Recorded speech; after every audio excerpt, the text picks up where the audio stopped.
Pada umumnya, silsilah Maulana Malik Ibrahim dianggap termasuk keturunan Rasulullah, meskipun masih terjadi perbedaan pendapat tentang urutan nama-nama garis silsilah keturunannya.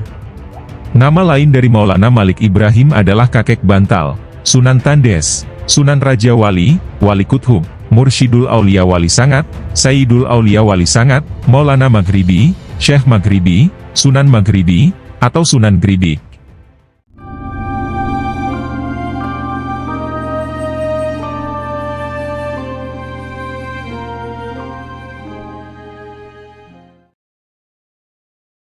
Syaikh Maulana Malik Ibrahim, yang makamnya terletak di Kampung Gapura di dalam kota Gresik, Jawa Timur, tidak jauh dari pelabuhan. Inskripsi makamnya yang menunjuk angka 882 Hijriah, 1419 Masehi, yaitu tahun wafatnya, menempatkannya sebagai salah seorang tokoh yang dianggap penyebar Islam tertua di Jawa. Secara keliru, sebagian masyarakat memberi sebutan Syaikh Maghribi kepada Syaikh Maulana Malik Ibrahim, sehingga timbul asumsi bahwa tokoh bersangkutan adalah tokoh yang asal keturunannya dari Maghrib, yaitu Maroko di Afrika Utara. Babat Tanah Jawi yang disunting J.J. Meinsma, dengan kurang tepat menyamakan Syaikh Maulana Malik Ibrahim dengan nama Syaikh Ibrahim Asmarakandi, As-Samarkandi, yang menimbulkan kesan bahwa tokoh bersangkutan berasal dari Samarkand di Asia Tengah. Sementara itu, Sir Thomas Stanford Raffles dalam History of Java menyatakan, bahwa berdasar sumber-sumber lokal, Maulana Ibrahim adalah seorang pandito termasyur asal Arabia, keturunan Jenal Abidin, atau Zainal Abidin, dan sepupu Raja Cermen telah menetap di Leran di Janggala, bersama para penganut Islam yang lain. Berdasar penulisan yang lebih belakangan, beberapa versi seputar keberadaan tokoh Maulana Malik Ibrahim semakin menimbulkan perbedaan asumsi yang menajam, tentang siapa jati diri tokoh yang disebut Syaikh Maulana Malik Ibrahim tersebut. Bahkan, menurut penulisan yang lebih belakangan lagi, telah disusun silsilah spekulatif Syaikh Maulana Malik Ibrahim, yang mengaitkannya dengan golongan Alawiyin keturunan Nabi Muhammad, dari Fatimah Az-Zahra dengan Ali bin Abi Tholib, dari jalur Husain bin Ali, turun ke Ali Zainal Abidin, Muhammad Al-Bakir, Ja'far As-Sodiq, Ali Al-Uraidi, Muhammad Al-Nakib, Isa Arumi, Ahmad Al-Muhajir, Ubaidullah, Alwi Awal, Muhammad Sohibus Saumiyah, Alwi Asani, Ali Halikosam, Syaikh Muhammad Sohib, Mirbat, Alwi Ami Al-Faqih, Abdul Malik Ahmad Han, Abdullah Al-Azomat Han, Ahmad Syah Jalal, Jamaluddin Akbar Al-Husain, dan Maulana Malik Ibrahim.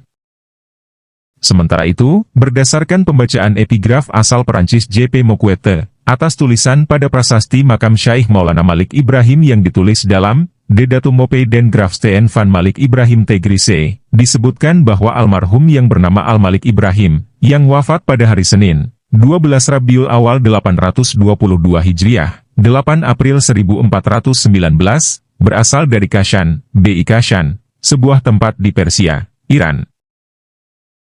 Selain itu, berdasar pembacaan inskripsi pada batu nisan makamnya, yang dibaca oleh Moquette, yang ditandai kalimat La ilaha illallah, Surah Al-Baqarah ayat 255, ayat Kursi, Surah Ali Imran ayat 185, Surah Ar-Rahman, ayat 26-27, Surah At-Taubah, ayat 21-22, terdapat penjelasan bahwa tokoh bernama Al-Malik Ibrahim adalah seorang tokoh terhormat yang berkedudukan sebagai berikut. 1. Guru kebanggaan para pangeran, Mafharul Umaro. 2. Penasehat raja dan para menteri, Umdatus Salathin wal Wuzaro. 3. Dan dermawan kepada fakir miskin, wa Gausul Masakin wal Fukoro. 4. Yang berbahagia karena syahid, Asaidus Syahid Tirozu Bahai Daulah Waddin. Secara utuh, terjemahan dari inskripsi batu nisan Syaikh Maulana Malik Ibrahim menurut J.P. Moquette adalah sebagai berikut. Inilah makam almarhum Al-Maghfur, yang mengharap rahmat Allah yang Maha Luhur, guru kebanggaan para pangeran, tongkat penopang para raja dan menteri, siraman bagi kaum fakir dan miskin, syahid yang berbahagia dan lambang cemerlang negara dalam urusan agama, Al-Malik Ibrahim, yang terkenal dengan nama kakek bantal, berasal dari Kashan. Semoga Allah melimpahkan rahmat dan ridhonya, dan menempatkannya ke dalam surga. Telah wafat pada hari Senin 12 Rabiul Awal 822 Hijriah. GWJ Drewes dalam New Light on the Coming of Islam to Indonesia, menyebutkan bahwa Maulana Malik Ibrahim dianggap sebagai salah seorang tokoh yang pertama-tama menyebarkan agama Islam di tanah Jawa, dan merupakan wali senior di antara para wali lainnya. Sebelum masuk tanah Jawa, Maulana Malik Ibrahim bermukim di Champa, dalam legenda disebut sebagai negeri Cermain atau Cermin, selama 13 tahun. Beliau menikahi putri raja yang memberinya 2 putra, yaitu Raden Rahmat atau Sunan Ampel, dan Said Ali Murtadha atau Raden Santri. Setelah cukup menjalankan misi dakwah di negeri itu, beliau hijrah ke Pulau Jawa dan meninggalkan keluarganya. Setelah dewasa, kedua anaknya mengikuti jejaknya menyebarkan agama Islam di Pulau Jawa. Menurut Babat Inggresik, yang awal datang ke Gresik adalah 2 bersaudara keturunan Arab, yaitu Maulana Mahpur dan Maulana Ibrahim, dengan tetuanya Said Yusuf Mahrabi, beserta 40 orang pengiring. Maulana Mahpur dan Maulana Ibrahim masih bersaudara dengan Raja Gedah. Mereka berlayar ke Jawa untuk menyebarkan agama sambil berdagang. Mereka berlabuh di Kirwarasi atau Gresik pada tahun 1293 Jawa, 1371 Masehi. Rombongan menghadap Raja Majapahit Brawijaya, menyampaikan kebenaran agama Islam. Sang Raja menyambut baik kedatangan mereka, tetapi belum berkenan memeluk Islam. Lalu Maulana Ibrahim diangkat oleh Raja Majapahit menjadi sah bandar di Gresik, dan diperbolehkan menyebarkan agama Islam kepada orang Jawa yang mau.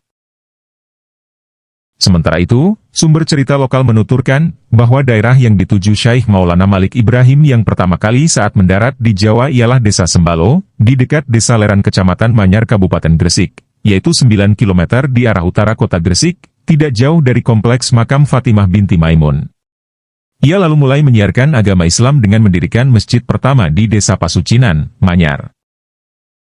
Aktivitas yang mula-mula dilakukan Maulana Malik Ibrahim ialah berdagang di tempat terbuka dekat pelabuhan yang disebut Desa Rumo, yang menurut cerita setempat berkaitan dengan kata Rum, Persia, yaitu tempat kediaman orang Rum. Dengan memperkenalkan barang-barang bawaannya kepada masyarakat setempat, beliau juga mempelajari bahasa daerah demi mempermudah kelancaran dakwahnya. Beliau merangkul masyarakat bawah atau kasta yang disisihkan dalam komunitas Hindu. Maka sempurnalah misi pertamanya, yaitu mencari tempat di hati masyarakat di sekitar, yang ketika itu tengah dilanda krisis ekonomi dan perang saudara. Pertama-tama yang dilakukan oleh Maulana Malik Ibrahim adalah mendekati masyarakat melalui pergaulan dan berdagang. Budi bahasa yang ramah senantiasa diperlihatkannya di dalam pergaulan sehari-hari. Beliau tidak menentang secara tajam agama dan kepercayaan yang hidup dari penduduk asli, melainkan hanya memperlihatkan keindahan dan kebaikan yang dibawa oleh agama Islam. Berkat keramah tamahannya, banyak masyarakat yang tertarik masuk ke dalam agama Islam. Melalui berdagang, beliau dapat berinteraksi dengan masyarakat banyak. Selain itu raja dan para bangsawan dapat pula turut serta dalam kegiatan perdagangan tersebut, sebagai pelaku jual beli, pemilik kapal atau pemodal. Dalam waktu yang relatif singkat, beliau akhirnya dapat menyesuaikan diri pada masyarakat setempat, baik dalam menghadiri upacara-upacara perkawinan maupun acara-acara lainnya. Bahkan beliau menjadi juru damai apabila menemui masyarakat yang berselisih, hingga beliau terkenal dan disegani oleh masyarakat sekitarnya. Akhirnya, berkat taufik dan hidayah Allah, satu demi satu mereka memeluk agama Islam. Setelah merasa dakwahnya berhasil di Sembalo, Maulana Malik Ibrahim kemudian pindah ke kota Gresik, tinggal di Desa Sawo. Setelah itu, ia datang ke Kutaraja Majapahit, menghadap raja dan mendakwahkan agama Islam kepada raja. Namun, Raja Majapahit belum mau masuk Islam, tetapi menerimanya dan kemudian menganugerahinya sebidang tanah di pinggiran kota Gresik, yang belakangan dikenal dengan nama Desa Gapura. Di Desa Gapura itulah Maulana Malik Ibrahim membuka pesantren untuk mendidik kader-kader pemimpin umat dan penyebar Islam, yang diharapkan dapat melanjutkan misinya, menyampaikan kebenaran Islam kepada masyarakat di wilayah Majapahit yang sedang mengalami kemerosotan akibat perang saudara. Maulana Malik Ibrahim adalah di antara 9 wali yang tertua. Sunan Ampel adalah anak Maulana Malik Ibrahim. Sunan Giri adalah keponakan Maulana Malik Ibrahim, yang berarti juga sepupu Sunan Ampel. Sunan Bonang dan Sunan Derajat adalah anak Sunan Ampel. Sunan Kalijaga merupakan sahabat sekaligus murid Sunan Bonang. Sunan Muria anak Sunan Kalijaga. Sunan Kudus murid Sunan Kalijaga. Sunan Gunung Jati adalah sahabat para sunan lain, kecuali Maulana Malik Ibrahim yang lebih dahulu meninggal, tahun 1419. Hingga saat ini makamnya masih disiarahi oleh berjuta-juta umat Islam di Indonesia. Setiap malam Jumat Legi, masyarakat setempat ramai berkunjung untuk berziarah.